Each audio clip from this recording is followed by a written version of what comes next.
Assalamualaikum warahmatullahi wabarakatuh.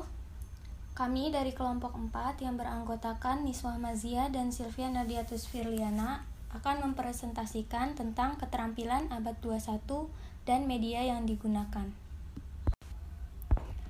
Dalam bab ini kita akan membahas tentang definisi dan penjelasan abad 21, karakteristik dan keterampilan abad 21, dan media pembelajaran pada abad 21.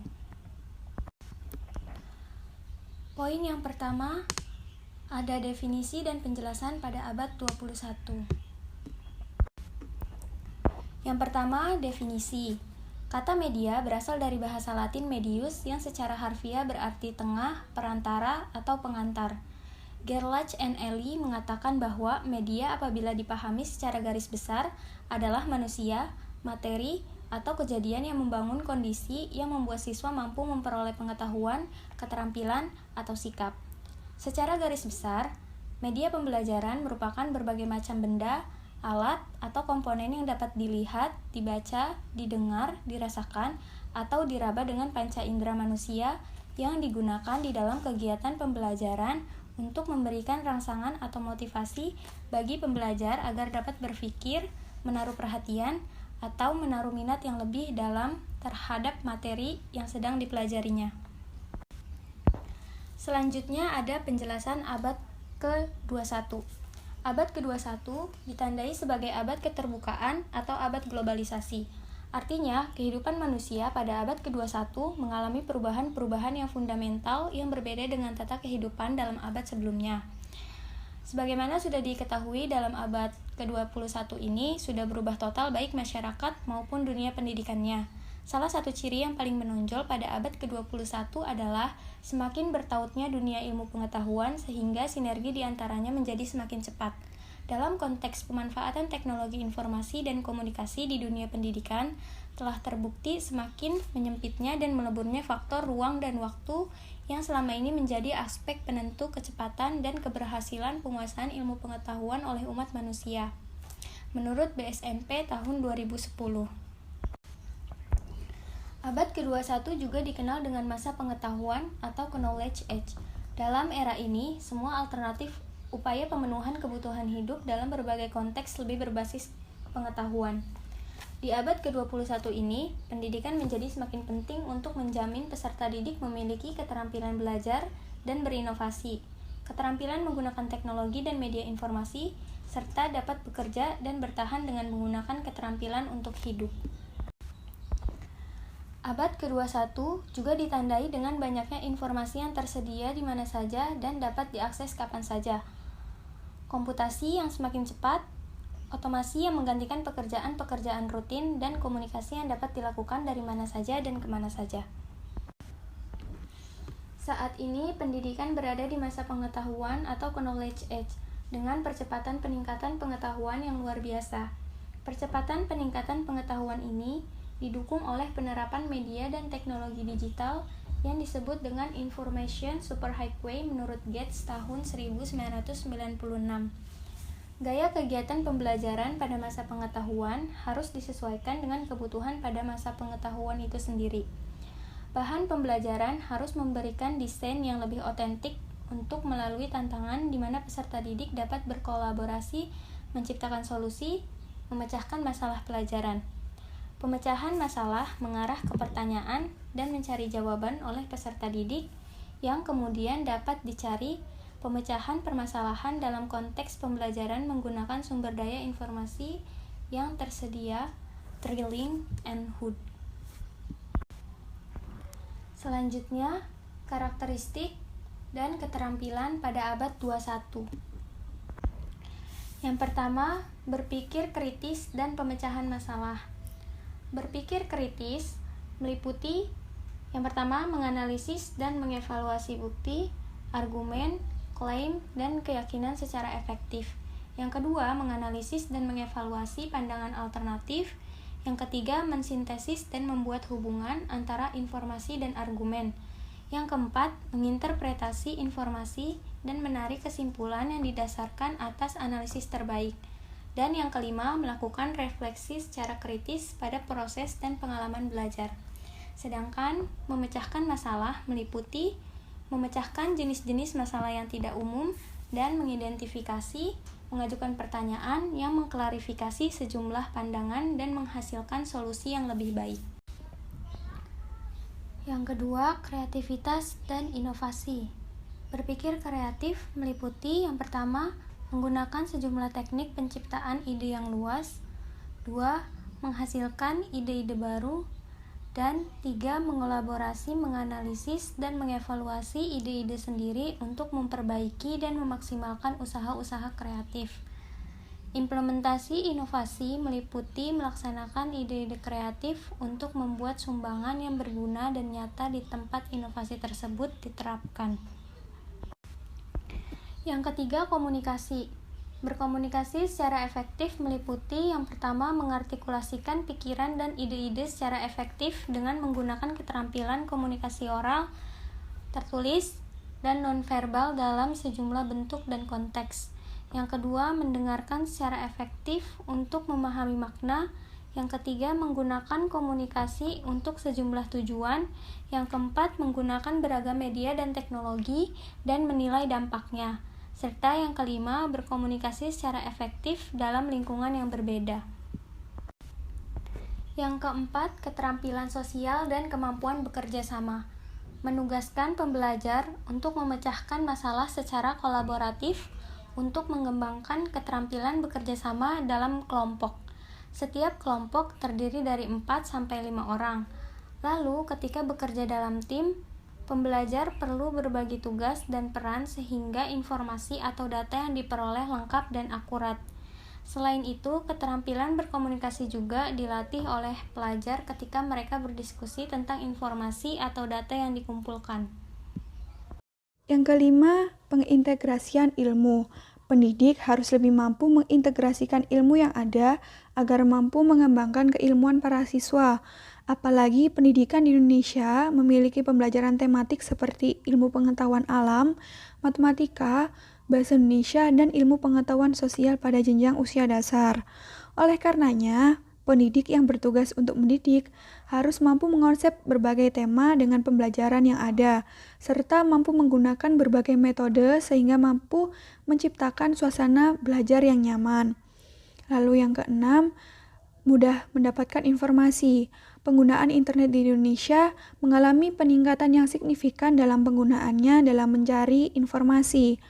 Penggunaan teknologi harus digunakan sebenar-benarnya agar mewujudkan manusia pembelajar. Berkembangnya teknologi dan mudahnya mengakses informasi membuat perubahan yang fundamental di mata masyarakat.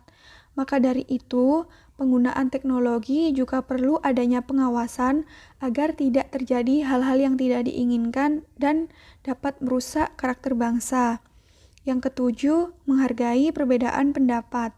Perbedaan pendapat pasti akan terjadi, namun pendidik harus siap dalam menyikapinya.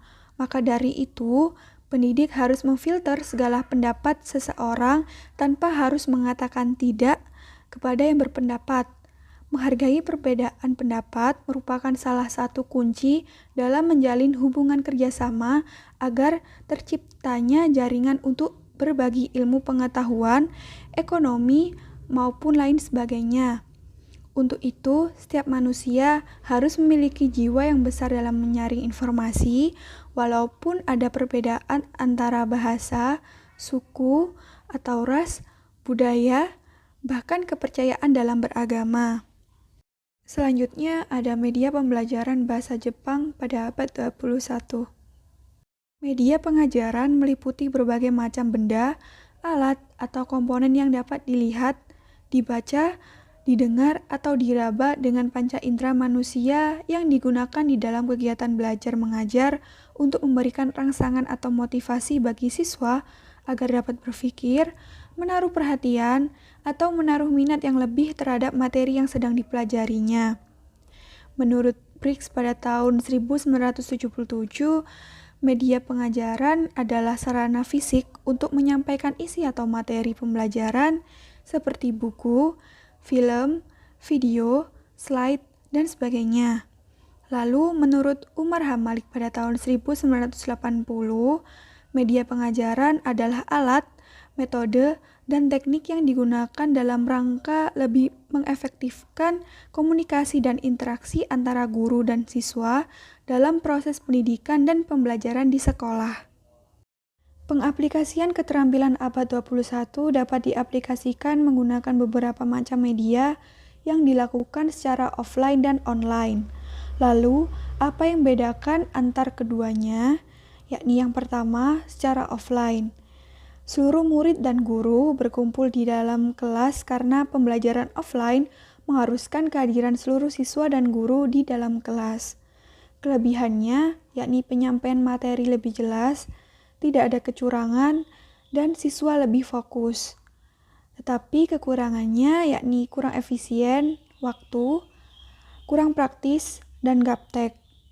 Lalu, yang kedua secara online, di mana tidak perlu berkumpul di dalam suatu ruangan kelas.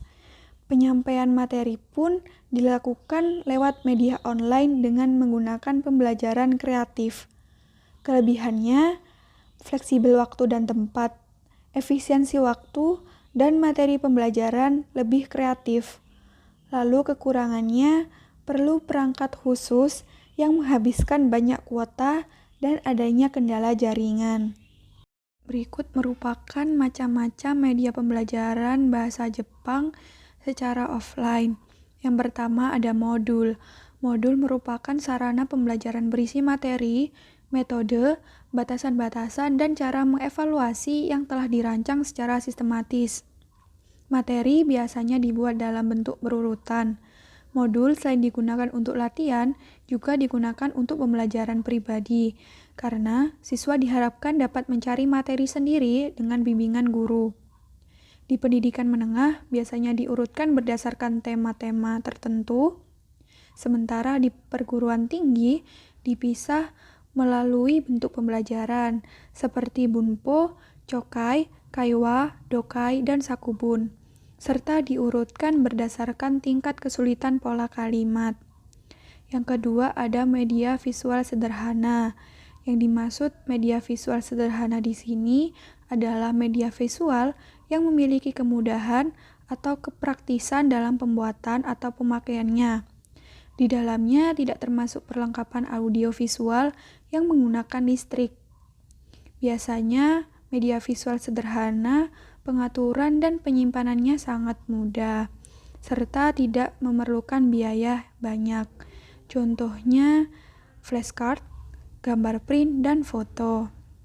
Yang ketiga ada proyektor.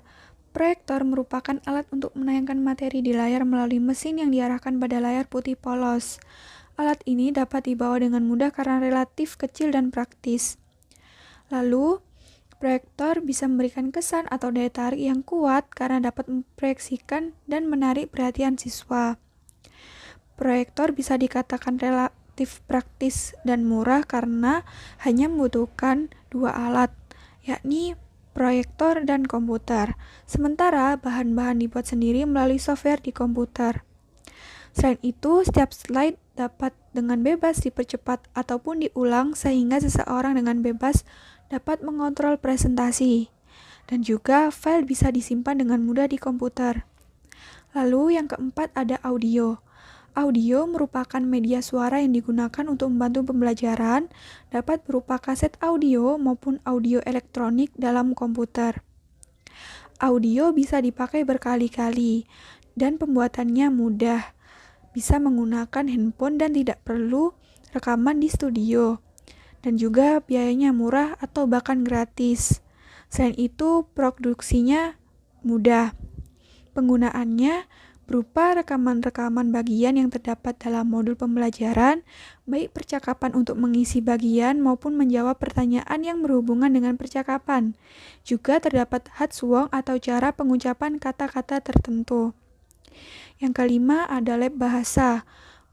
Lab bahasa merupakan kelas khusus dengan peralatan khusus juga yang dapat digunakan dalam pembelajaran bahasa. Biasanya lab bahasa dapat mengajar pada kelas yang relatif besar, namun juga bisa efektif. Selain itu, siswa dapat berkonsentrasi tanpa terganggu oleh reaksi atau jawaban siswa lain. Dan juga siswa dapat belajar secara perorangan maupun berkelompok. Penggunaannya dapat berupa pelajaran menyimak maupun latihan pola kalimat melalui penampilan video ataupun audio, dan siswa dapat berkonsentrasi karena memiliki alat penangkap audio masing-masing. Berikut macam-macam media pembelajaran bahasa Jepang secara online. Yang pertama ada device. Device meliputi komputer, laptop, handphone, maupun tablet, dan lain-lain. Pemakaian device dalam situasi belajar mengajar di mana siswa menggunakan software dalam pembelajaran. Pembelajaran yang dilakukan menggunakan device biasanya lebih efisien. Penentuan benar atau salah dalam mengerjakan soal dapat segera keluar dan diketahui oleh siswa. Dan juga siswa bisa meninggalkan catatan-catatan penting. Untuk saat ini, penggunaan device merupakan hal paling mendasar dalam pembelajaran online. Siswa dapat melakukan pembelajaran tata bahasa, membaca tokai, membuat sakubun, maupun merekam percakapan. Di dalamnya, siswa juga dapat memperoleh bimbingan selain dari guru, berupa cara baca, arti, maupun urutan kanji, dan pengertian tata bahasa dan penggunaannya. Penggunaan device juga digunakan sebagai alat dalam menampung online meeting maupun pengeditan media video maupun audio. Yang kedua yakni website online meeting. Website online meeting merupakan ruang yang diciptakan dalam internet untuk menampung pertemuan antar orang dengan jarak jauh. Dapat juga digunakan dalam kegiatan belajar mengajar. Website online meeting biasanya dapat menampung orang dalam jangkauan yang sangat banyak, dan juga terkadang memerlukan pembayaran jika ingin menampung lebih dari batas maksimal audiens dan waktu tertentu. Penggunaannya berupa menampung guru maupun siswa dalam ruangan tertentu. Di dalamnya, guru dan siswa dapat melakukan kegiatan belajar mengajar seperti biasa, seperti menggunakan fungsi screen sharing untuk melakukan presentasi. Di dalamnya terdapat kemampuan mengelola yang diberikan pada host, seperti menerima dan mengeluarkan anggota room dan membisukan anggota room yang berguna bagi guru dalam pengelolaan kelas. Website ini juga memiliki fungsi merekam meeting yang sedang dilakukan. Contohnya aplikasi Zoom maupun Google Meet. Yang ketiga ada software edit video.